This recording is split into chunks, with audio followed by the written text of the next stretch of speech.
এবারের জাতীয় নির্বাচন নিয়ে স্বস্তির খবর জানালেন বিবিসির জ্যেষ্ঠ সাংবাদিক ইয়োগিতা লিমায়ে। দীর্ঘ বিরতির পর আবারও বাংলাদেশের ভোটের মাঠে দায়িত্ব পালন করতে এসে তিনি তুলে ধরেছেন এক অভাবনীয় পরিবর্তনের চিত্র।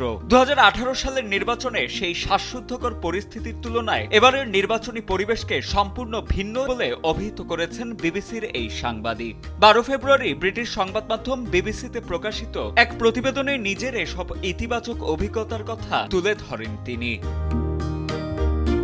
স্মৃতিচারণ করে ইয়োগিতা জানান, 2018 সালে যখন শেখ হাসিনা ক্ষমতায় ছিলেন তখন নির্বাচনী পরিবেশ ছিল অনেকটা একপাক্ষিক। ঢাকার রাজপথ থেকে শুরু করে মফস্বল সবখানেই ছিল কেবল একটি দলেরই পোস্টার আর এজেন্টদের আধিপত্য। সে সময় মানুষের মধ্যে কথা বলতে এক ধরনের ভীতি কাজ করত, কিন্তু এবারের চিত্র সম্পূর্ণ বিপরীত। এবারের নির্বাচনী আবহে বইছে এক অন্যরকম উত্তেজনা। রাজপথে এখন বিভিন্ন রাজনৈতিক দলের পোস্টারের সহাবস্থান আর ভোটারদের স্বতঃস্ফূর্ত অংশগ্রহণ ইয়োগিতার দৃষ্টি কেড়েছে।